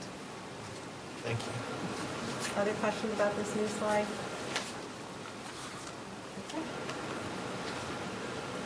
Again, every family will be contacted with all of their options. On slide 90, you see similar set of recommendations at the middle school level. All the same rules apply to how to read the slide. And again, these are just being made to improve our transportation efficiency. All of the recommendations are being made to improve transportation efficiency in this section with the calendar application changes.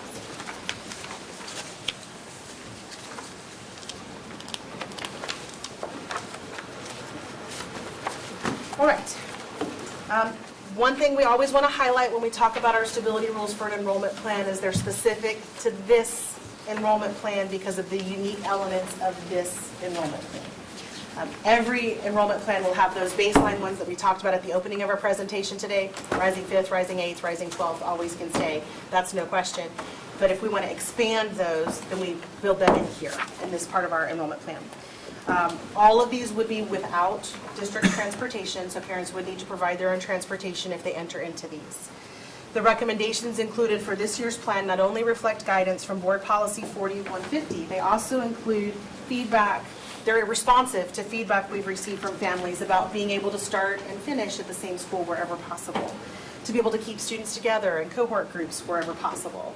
Also feedback from school staff about easing the transition of enrollment as we go through these reassignments. So we're not having large drops in population and then increases in population as growth rebounds. As well as in the cases of schools like Woods Creek and Pleasant Grove, to allow for sufficient students to be enrolled at those campuses to operate the school efficiently when it opens or when it starts its school year. So the recommendations for this year are going to come to you in 3 groups. The first is specific to Woods Creek, and this is because it's a new school. We are being a little more generous than always. You know, always we would allow a rising 5th grade student to stay at their current school and let their younger siblings come with them for the 1 year. In our most strict years, we've then had all of those students go on to their new school after the 5th grader matriculates out. In this instance, not only are we allowing the rising 5th graders to stay, we're allowing the rising 4th graders to stay. In addition, we're not saying that those younger siblings come just for the 1 or 2 years, but they can stay through the 5th grade if that's what the family would prefer. If they only want them to come for a year or 2 and then go on to the new school with the kids in the neighborhood, that's okay too. They'll have that option. But for now, they would be able to have that assurance that if they get their stability, they put their stability transfer in November 29th to December 13th, they'll get it. It's good through 5th grade for every student that they put it in for.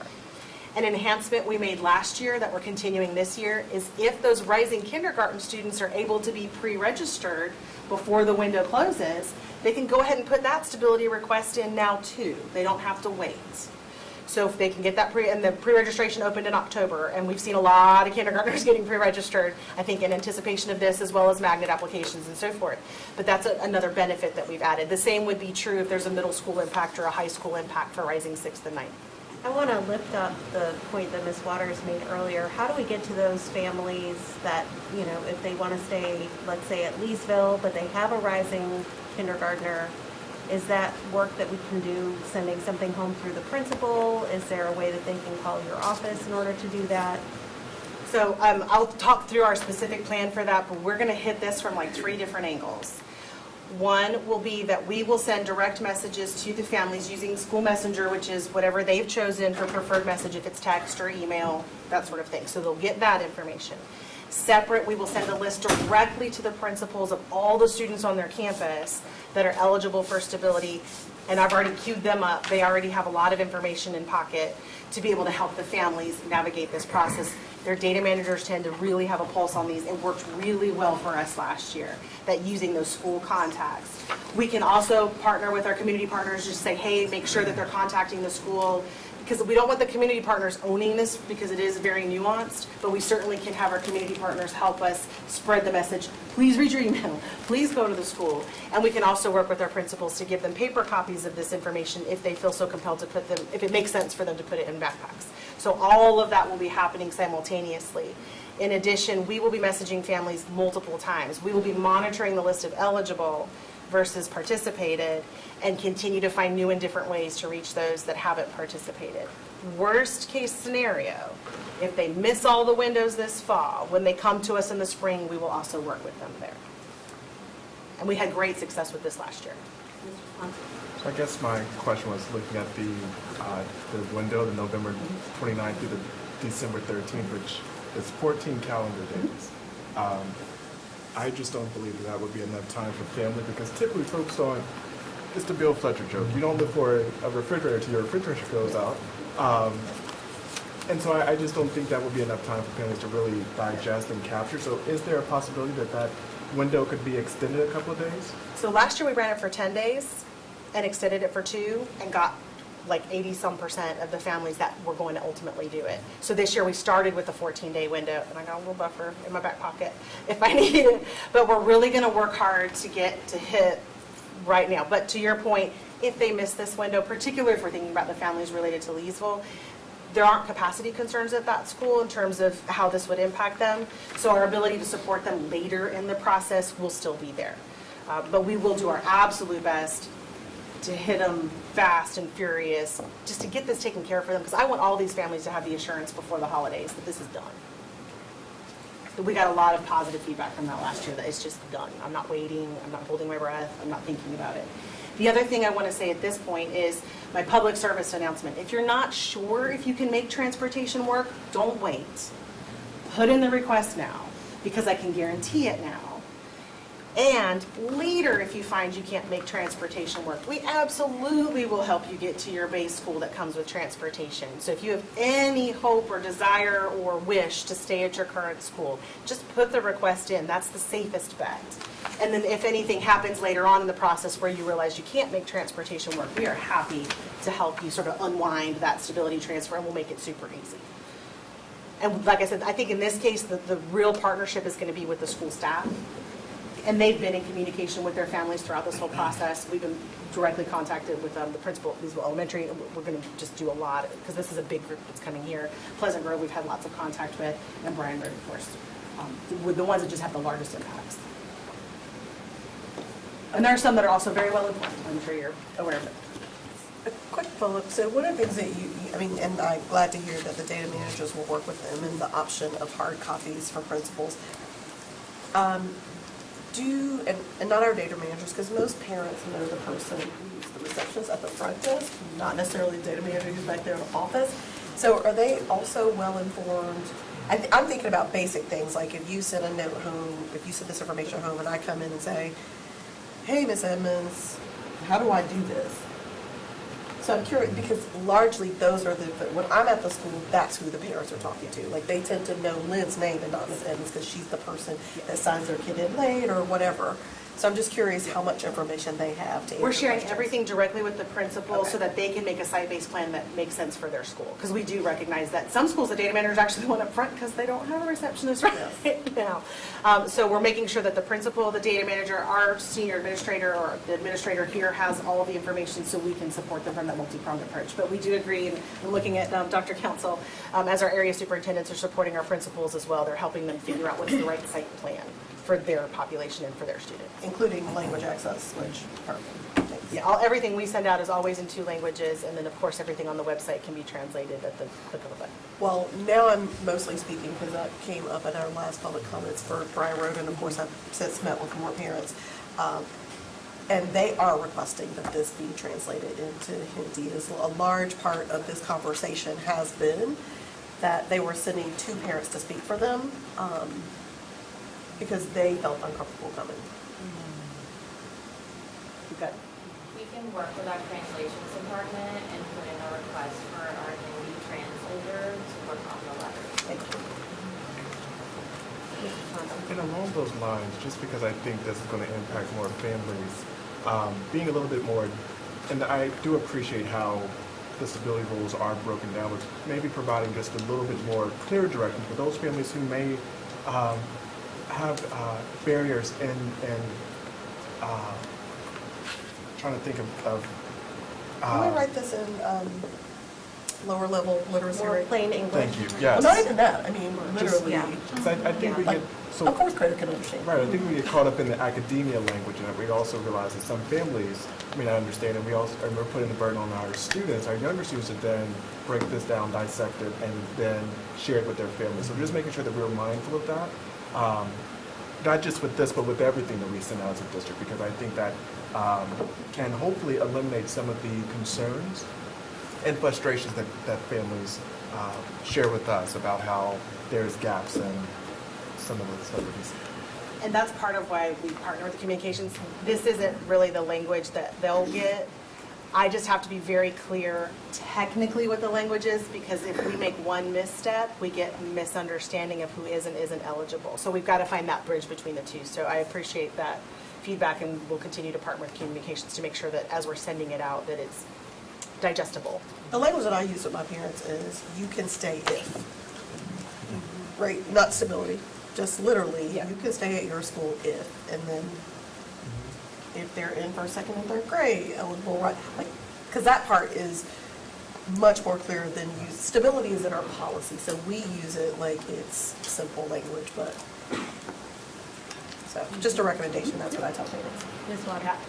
And to Ms. Johnson Hostler's point, many organizations that I've worked with actually use tools to check the literacy rate before they send out documents to the public to make sure that it is written at an 8th grade reading level or below. So We do that as well. we won't see words like stability. Like I said, they don't, the if- language on my if- slides isn't the language that ends up in the family letters. Thank you for. I have to bridge the gap, yeah. Thank you for clarifying that, Ms. Pulliam and Ms. Clark. All right, so we will continue to work on that piece.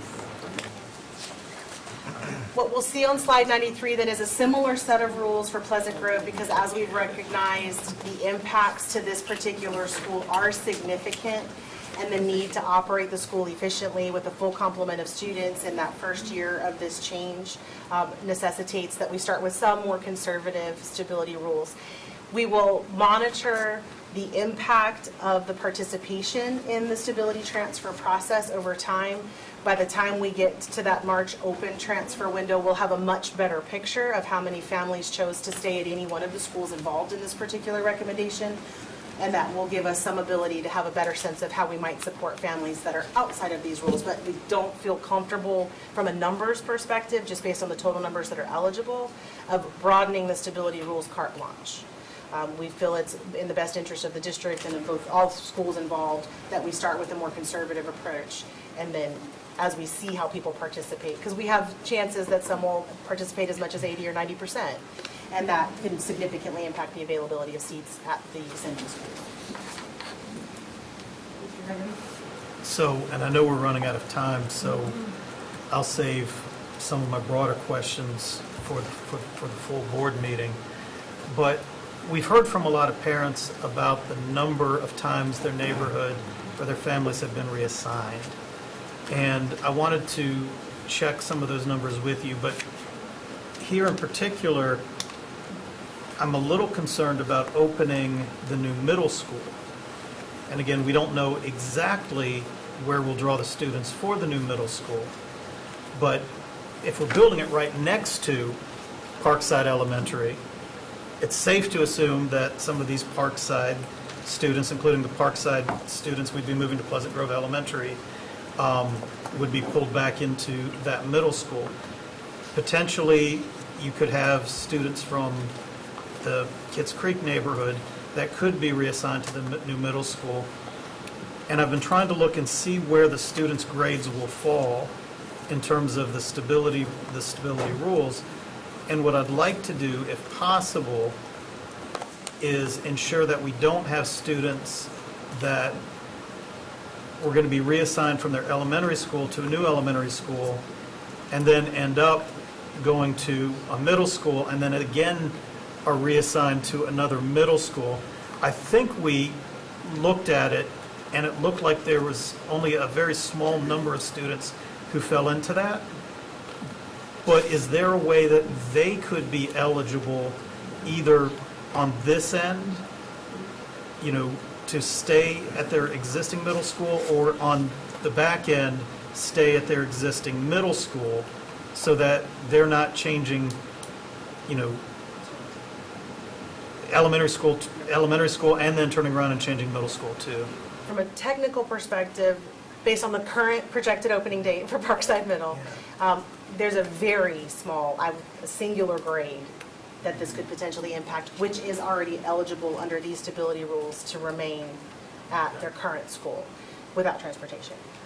So the question then going forward is, would special exceptions be something the board would want to approve? And that's something you have the flexibility to do in the stability rules during that year. So we can look at how many students actually come 2026 were impacted by this move, and then we can make accommodations for those students at that time.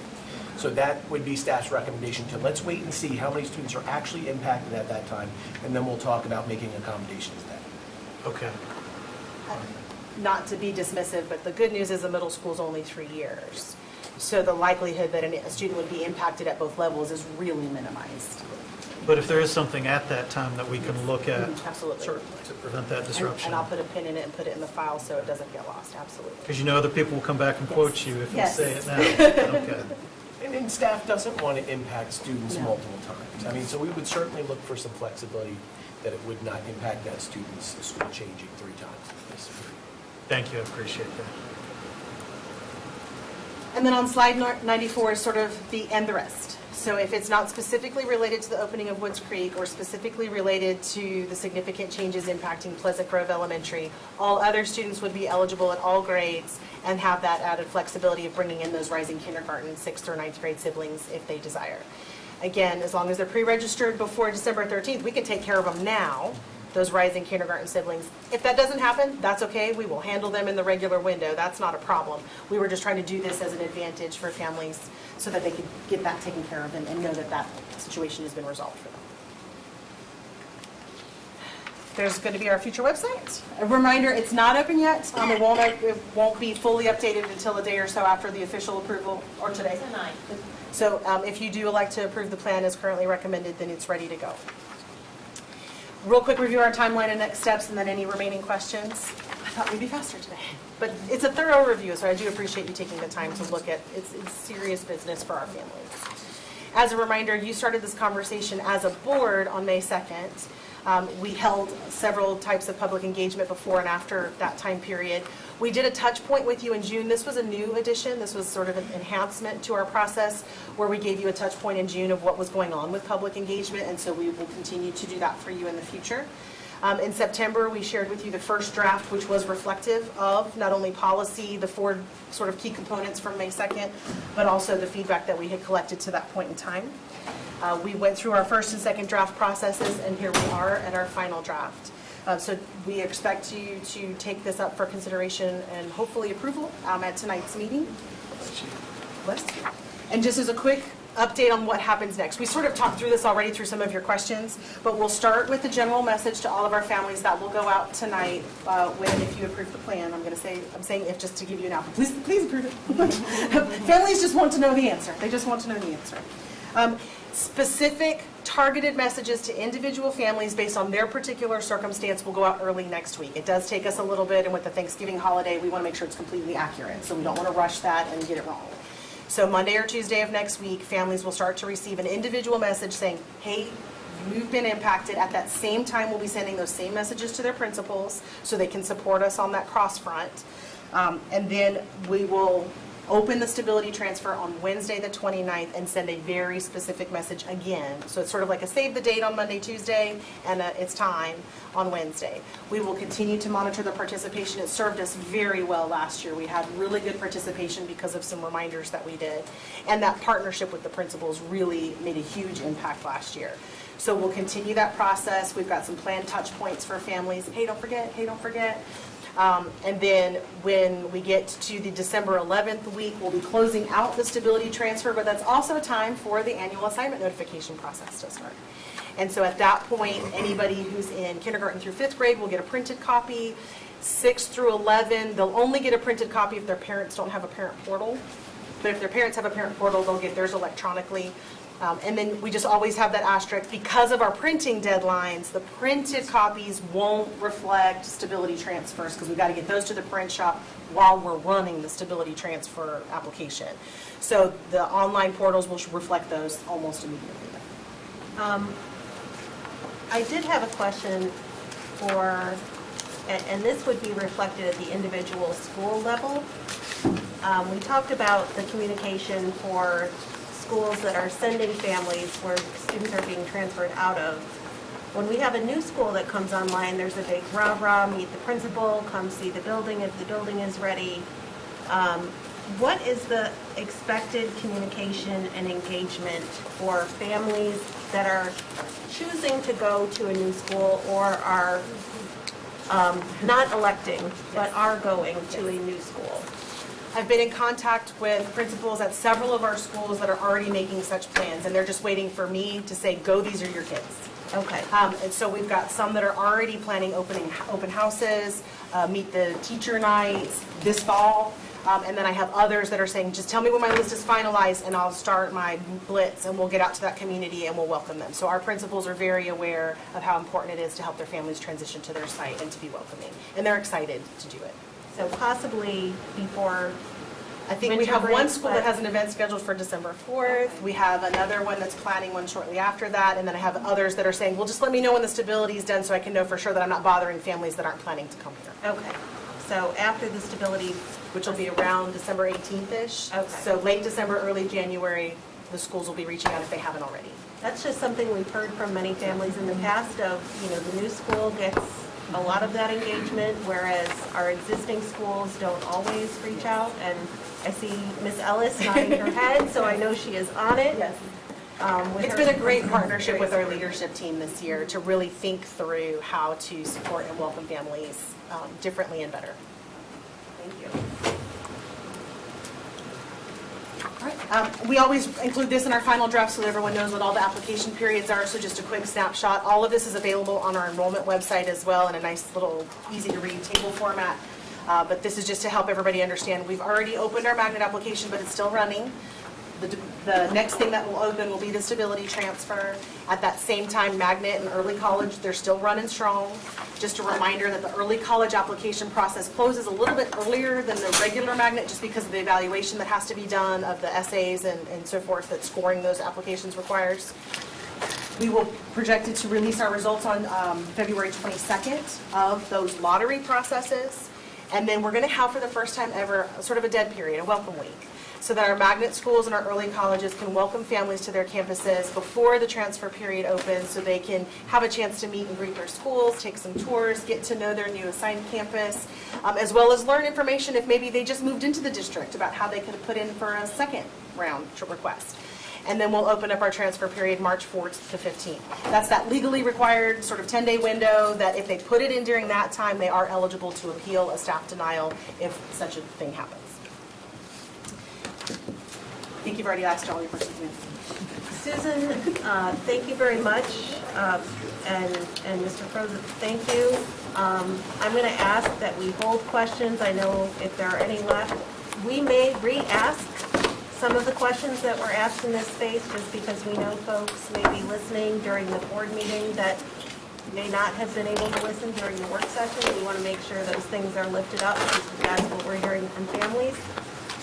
Since it is 5:27, I'm going to say let's adjust our schedule and start. Let's give it 10 minutes just so folks have time to get settled in the next room. So I'll see you next door at 5:40. All right, thank you.